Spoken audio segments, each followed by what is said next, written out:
जब भी हम कोर्ट का नाम सुनते हैं, हमारे दिमाग में वकील यानी लॉयर की छवि सबसे पहले बनती है। लॉयर वो इंसान होता है जो कानून की पूरी समझ रखता है और लोगों की कानूनी परेशानियों को सुलझाने में मदद करता है। ये कोर्ट में अपने क्लाइंट्स का केस लड़ते हैं, उन्हें सलाह देते हैं और सही रास्ता दिखाते हैं। भारत में वकील बनने के लिए आपको लॉ की पढ़ाई करनी होती है और फिर बार काउंसिल ऑफ इंडिया यानी बीसीआई में रजिस्टर करना जरूरी होता है। अगर आप वकील बनना चाहते हैं तो सबसे पहले आपको 12वीं पास करनी होगी। उसके बाद 2 रास्ते खुलते हैं।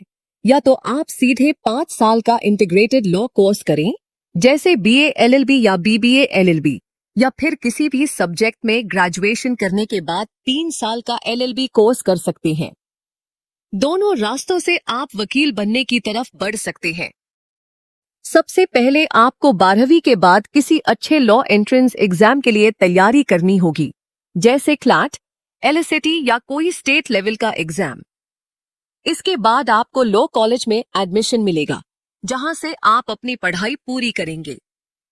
ग्रेजुएशन के बाद आपको बार काउंसिल में अपना एनरोलमेंट कराना होगा। फिर ऑल इंडिया बार एग्जामिनेशन यानी आई पास करना जरूरी होता है। इसके बाद आपको सर्टिफिकेट ऑफ प्रैक्टिस मिलेगा और आप वकील के तौर पर प्रैक्टिस शुरू कर सकते हैं। वैसे दोस्तों, एक सफल लॉयर बनने के लिए सिर्फ कानून की समझ नहीं, बल्कि जबरदस्त इंग्लिश कम्युनिकेशन भी जरूरी है। अगर आप कोर्ट में, क्लाइंट्स के सामने और इंटरव्यूज में फ्लुएंट इंग्लिश बोलना चाहते हैं, तो अल्फा स्पोकन इंग्लिश ऐप आपके लिए बेस्ट ऑप्शन है, जहां आप लाइव प्रैक्टिस और क्लासेस के साथ अपनी कम्युनिकेशन को मजबूत कर सकते हैं। लॉयर बनने के लिए कुछ बड़े एंट्रेंस एग्जाम्स होते हैं। सबसे मशहूर है क्लैट, जिसके जरिए आप देश के टॉप नेशनल लॉ यूनिवर्सिटीज में एडमिशन पा सकते हैं। इसके अलावा एलएसएटी इंडिया होता है, जो कई प्राइवेट कॉलेजेस में एडमिशन के लिए जरूरी है। अगर आप एनएलयू दिल्ली में जाना चाहते हैं तो एलेट का एग्जाम देना पड़ता है। अलग अलग राज्यों में अपने अपने स्टेट लेवल लॉ एग्जाम्स भी होते हैं।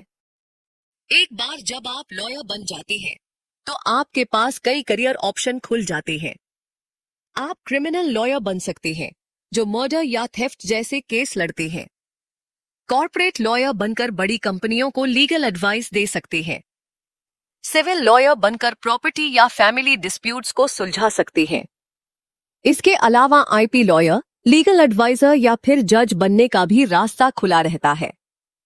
अगर आप 12वीं के बाद इंटीग्रेटेड लॉ कोर्स चुनते हैं तो आपको लगभग 5 साल लगेंगे।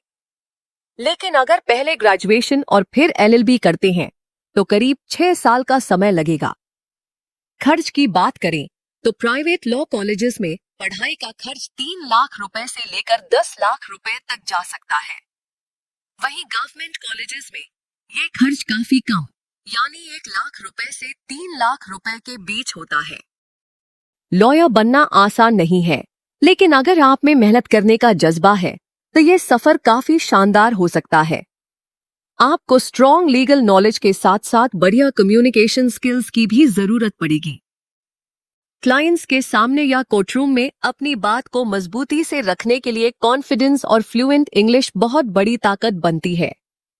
सही डायरेक्शन में काम करते रहेंगे तो वकालत में जरूर सफलता मिलेगी। तो दोस्तों, लॉयर बनने के सफर में लीगल स्किल्स के साथ कम्युनिकेशन मास्टरी भी बहुत जरूरी है। अगर आप अपनी इंग्लिश फ्लुएंसी को लेवल अप करना चाहते हैं तो अभी alpha spoken English app download करें। प्ले स्टोर से या डिस्क्रिप्शन में दिए गए लिंक से डायरेक्ट डाउनलोड कर सकते हैं। लाइव प्रैक्टिस, एक्सपर्ट क्लासेस और इजी वीडियो लेसन्स, सब कुछ एक ही जगह। आज ही शुरुआत करें और अपने सपनों को सच करें।